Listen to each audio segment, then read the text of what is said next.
Ini saya nggak cuma ngajar, ya. Ini saya praktekkan, ini ada Pak JM, ini ada santri-santri yang lain yang mengetahui apa yang saya lakukan. Walaupun mereka belum bisa nerima waktu itu. Loh kok masih baik Pak? Kok masih diberi kesempatan Pak kan itu. Ya ini levelnya masih belajar mereka ya. Tapi belajar dengan praktek jauh lebih baik. Saya selalu mengajarkan dengan praktek Pak Sulan, bukan teori. Kalau teori di luar sana banyak. Ya, teori di luar sana banyak dan dijual mahal. Teori aja dijual mahal. Tetapi bersama Dinasti Nusantara Group kita selalu praktek tentang kasih yang nyata tadi. Ya, kasih yang tanpa batas, kasih yang tanpa syarat. Jadi dalam kondisi apapun jangan langsung dikasih arti dulu, ya, tenang dulu. Tenang dulu, dirubah prasangkanya menjadi yang baik. Dan tadi Tuhan berjanji tadi, aku ikut campur tangan dalam segala sesuatu yang kamu alami dalam kehidupanmu. Untuk apa? Untuk mendatangkan kebaikan. Jadi walau kelihatannya tidak baik, tapi ketika Tuhan campur tangan, Tuhan sanggup mengubahkan itu menjadi kebaikan. Syarat untuk merasakan, Bapak Ibu harus mempraktekkan Bapak segalanya, mempraktekkan. Kalau Tuhan itu Maha Kasih, sekarang praktekkan dalam kehidupanmu. Apakah hidupmu juga sudah penuh dengan kasih? Tuhan kasihnya tidak terbatas. Praktekkan dalam hidupmu. Kasihmu masih terbatas enggak? Tuhan kasihnya tidak pernah menuntut balas. Tuhan kasihnya tidak pernah punya tendensi yang tidak baik. Nah itu dipraktekkan, dialami dulu, dipraktekkan, ya, dirasakan dalam kehidupanmu. Nah, contoh gini, kebanyakan orang itu bisa berbuat kasih ketika orang itu baik dengan nggih bongge. Ya, kalau orang baik dengan kita, pasti kita pun juga bisa melakukan kebaikan terhadap orang tersebut. Ini disebut apa? Manusia rata-rata. Ya, jadi kalau kita melakukan kebaikan, kita melakukan kasih, berbuat kasih terhadap orang yang baik kepada kita, ini belum disebut manusia super Bapak sekalian ya.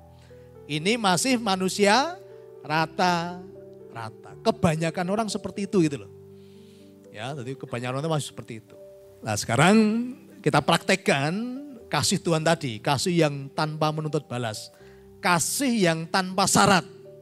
Maka yang perlu kita praktekkan tadi supaya kita bisa merasakan bagaimana kita bisa mengasihi orang yang selama ini menyakiti kita. Bagaimana kita bisa mengasihi orang yang selama ini pernah merugikan kita. Nah ini harus dipraktekkan supaya kita bisa merasakan kebesaran kasih itu. Sanggup Bapak Ibu? Nah yang dibutuhkan apa? Kita mulai menyadari tadi. Ya. Menyadari itu bagaimana kita merubah kondisi yang tidak baik, kita rubah prasangka kita menjadi baik. Itu kesadaran itu loh. Dirasakan ya, setelah disadari sekarang dirasakan ya. Maka harus praktek. Ya, maka harus praktek. Kasih mengalir menembus benteng-benteng. Maka tembok sekuat apapun, benteng setegar apapun akan jebol, akan bisa tembus dengan kasih. Ya masih saya flashback ya pelajaran dari tembok Berlin Bapak sekalian. Tembok itu memisahkan. Dulu Berlin itu bersatu, ya. Kemudian karena ada kemarahan dan kebencian, akhirnya apa? Dibangun tembok Berlin, memisahkan Berlin Timur dan Berlin Barat. Ini tadi menjadi keluarga, saudara, karena ada kebencian dan kemarahan, akhirnya apa? Ada tembok. Maka kebencian dan kemarahan itu apa? Menjadi tembok di dalam kehidupanmu. Menjadi penghalang atas rezekimu. Menjadi penghalang atas kebaikan-kebaikan Tuhan di dalam hidup. Hati-hati ya ketika ada kebencian, kemarahan. Itu Anda sedang membangun tembok. Akhirnya saudara terpisah, terhalang tembok. Kemudian ada kejadian menarik Bapak sekalian. Jerman Timur masih menyimpan kebencian dan kemarahan. Maka setiap hari Jerman Timur melemparkan sampah ke Jerman Barat. Jadi setiap hari Jerman Timur karena dipenuhi kemarahan tadi dan kebencian tadi, selalu melempar sampah ke Jerman Barat. Tetapi apa yang dilakukan oleh Jerman Barat, Bapak sekalian? Mereka tidak membalas. Setiap hari yang dia kirim apa? Roti. Jerman Barat selalu mengirim roti ke Jerman Timur. Dan di situ ditulis apa? Kami hanya bisa memberi apa yang kami miliki. Keren gak kata-katanya? Kami hanya bisa memberi apa yang kami miliki. Ternyata di situ membuat orang Jerman Timur sadar Bapak sekalian dan menangis. Oh, selama ini karena yang mereka miliki sampah. Maka yang dia bisa berikan adalah sampah. Mereka malu Bapak sekalian, mereka malu. Dan akhirnya tersadarkan tadi, kasih menyadarkan. Ketika kasih itu dipraktekkan, menyadarkan banyak orang. Oh, berarti saudaraku di Jerman Barat hidupnya mewah, hidupnya diberkati. Karena setiap hari dia mengirimkan roti. Berarti yang dia miliki adalah roti. Sementara kami hanya memiliki sampah. Akhirnya kasih tadi ya menjebol tembok itu Bapak sekalian. Ya. Akhirnya tembok Berlin diruntuhkan. Itu karena apa? Karena praktek kasih. Tadi dibangun karena kemarahan dan kebencian. Ternyata bisa diruntuhkan dengan praktek nyata kasih. Kalau kamu masih mencari kesalahan orang lain, menghakimi orang lain dengan persepsimu, otomatis rezekimu pun akan tidak bisa mendekat dalam hidupmu. Jadi kondisi yang tadinya kelihatan tidak baik, kita rubah karena kita punya Tuhan yang besar tadi, yang sanggup mengubahkan tadi. Maka yang tidak baik tadi kita prasangkakan menjadi sesuatu yang maka Tuhan katakan bahwa aku sanggup untuk mengubahkan semuanya ini menjadi kebaikan di dalam kehidupanmu. Tadi baru ada anggota yang bareng saya dari Jakarta. Ketika ketemu saya di Jakarta mengeluh, nagih temennya nggak bayar-bayar gitu kan. Baru ketemu kemarin, tak kasih tahu, nagihnya lewat semesta saya bilang itu. Kamu prasangkakan, uangmu nggak hilang, uangmu hanya berpindah tempat. Ya, nanti kalau mau tidur katakan, Tuhan hari ini aku bahagia dan mengucap syukur. Uangku yang ada saat ini sedang melipat gandakan dirinya sendiri. Dan segera kembali kepadaku dengan membawa teman-temannya. Nah, tadi pulang bareng satu pesawat dengan saya dikasih tunjuk WA-nya. Yang ini ditagih lama gak bayar-bayar, tadi pagi transfer Bapak sekalian. Padahal diciptanya baru semalam gitu loh. Ada gak Mbak Kirana, mana Mbak Kirana? Ikut gak tadi? Mbak Kirana di mana? Di belakang. Oh iya, kejadiannya ya tadi ya. Semalam baru mencipta uangnya itu tadi. Tadi pagi saya sudah ditunjukin orangnya sudah transfer tadi. Nah, betapa cepatnya. Ketika kita sudah sadar bahwa Tuhan membersamai kita. Dan Tuhan sanggup mengubahkan. Yang tadinya kita stres, tadinya kita punya kebencian. Dengan orang yang membawa kita tadi. Tapi begitu prasangkanya dirubah.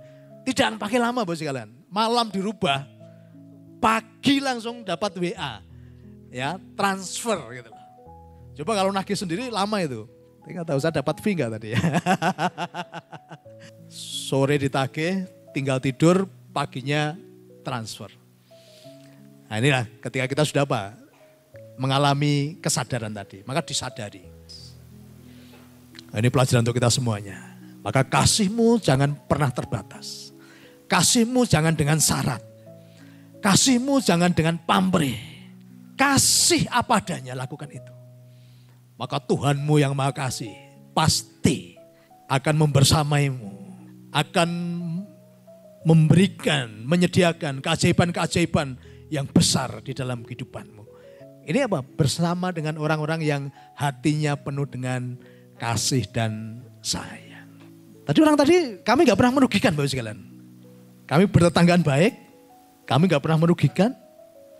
Bahkan kami tetap menjadi saluran rezeki bagi banyak orang. Bagi warga di tempat kami tinggal. Jadi sekalipun kami gak pernah punya masalah dengan tadi beberapa orang tadi. Tapi tadi dia mencari-cari ya. Jadi kasihnya apa? Terbatas berarti. Ada kemarahan di dalam dirinya. Pelajaran yang nyata ya. Artinya ini uang 24 juta loh ini loh. dia nggak bisa ambil, dia nggak bisa nikmati. Karena apa? Ada kebencian. Karena kasihnya terbatas. Perlu dipraktekkan ya supaya bisa merasakan, dipraktekkan. Maka prakteknya tadi, sekarang carilah orang-orang yang selama ini menyakitimu. Carilah orang yang selama ini kamu anggap sebagai musuhmu. Carilah orang yang selama ini pernah merugikan kamu. Lakukan kasih tanpa syarat. Lakukan kasih apa adanya. Dan rasakan keajaiban-keajaiban besar di dalam kehidupanmu. Praktek nyata ya, besok masing-masing kepala cabang akan mendata anggotanya yang sudah praktek. Karena ini harus praktek nyata ini ya. Lakukan dan saya jamin pasti keajaiban-keajaiban besar dinyatakan di dalam kehidupanmu. Maka ketika kami tetap melakukan kebaikan Bapak sekalian, keajaiban-keajaiban selalu membersamai dimanapun aku berada. Pasti keajaiban-keajaiban selalu menyertai kita semuanya. Ya. Beberapa perjalanan Bapak sekalian ke luar negeri, saya selalu ketemu orang dan dikatakan, ya ini bahasa mereka, ini bukan, saya tidak menjadi saya sombong bukan, tapi mereka selalu katakan, aku tahu Anda orang baik. Mereka yang katakan, aku tahu Anda orang baik, maka saya mau berpartner dengan kamu. Saya mau berbisnis dengan kamu. Karena saya tahu Anda orang baik. Karena apa? Kasih. Kebaikan itu diukur dari mana? Kasih. Ketika hatimu sudah dipenuhi dengan kasih, Anda nggak usah cerita tentang kebaikan. Orang akan merasakan itu. Karena kasih itu ada getarannya. Ya, kasih itu bisa dirasakan. Bapak sekalian, kasih itu bisa didengar orang tuli. Kasih itu bisa dilihat orang buta. Dan kasih itu bisa dirasakan oleh banyak orang. Tanpa kita bicara di dalam kehidupan ini. Maka pulang dari sini jadilah pelaku-pelaku kasih itu. Kalau ada tetanggamu yang membangun tembok. Tembok kebencian, tembok kemarahan. Oke. Balas dengan kasih. Ketika ada pasanganmu sedang membangun tembok kemarahan, tembok kebencian, ya mulai runtuhkan dengan kasih. Ingat-ingat ya suami istri, ketika ada salah satu marah dan keluar kata-kata yang kotor, berarti dia sedang membangun tembok. Itu walaupun tidurnya seranjang Bapak sekalian, tapi ada tembok. Nyaman gak tidur dengan dipagari tembok? Gak nyaman. Mau pegang aja itu takut. Wah, jangan-jangan marah nanti gitu kan. Kesenggol aja itu loh. Kayak apa? Kenapa ada tembok? Dicek hati-hati ya. Ketika ada kemarahan, mulai ada kemarahan dalam rumah tanggamu. Tembok sedang dibangun di situ. Dan itu hanya bisa diruntuhkan dengan kasih. Maka penuhi keluargamu dengan kasih. Maka aliran-aliran air kehidupan selalu mengalir masuk ke dalam kehidupanmu. Sehingga rumah tanggamu menjadi rumah tangga yang penuh dengan kedamaian, keindahan, kebahagiaan. Dan bisa dirasakan oleh banyak orang. Ya, setelah dirasakan, kemudian disyukuri. Bapak sekalian, ternyata ketika saya praktekkan kasih tadi Bapak sekalian, yang ada dalam hati saya apa? Penuh rasa syukur gitu loh. Plong. Hati itu menjadi nyaman, tenang, damai. Plong, tidak ada beban sedikit pun. Nah, disitulah akhirnya apa? Saya bisa keluar rasa syukur tuh sangat-sangat dalam gitu loh. Sangat-sangat dalam. Ketika hati saya sudah terbebas dari rasa-rasa yang tidak enak tadi. Kayak praktek ya. Kalau kita praktek kasih, hati kita dipenuhi dengan rasa syukur. Sampai menangis Bapak sekalian, saya menangis. Hati itu rasanya nyaman sekali. Nyaman, damai, sukacita gitu. Nah, kita bisa melihat tadi karya-karya Tuhan yang nyata di dalam kehidupan kita. Saya tidak melihat lagi hambatan-hambatan. Ya. Saya tidak melihat lagi rintangan-rintangan. Tetapi saya melihat kasih-Nya Tuhan yang sungguh nyata. Mari bangkit saudaraku, naikkanlah martabatmu selama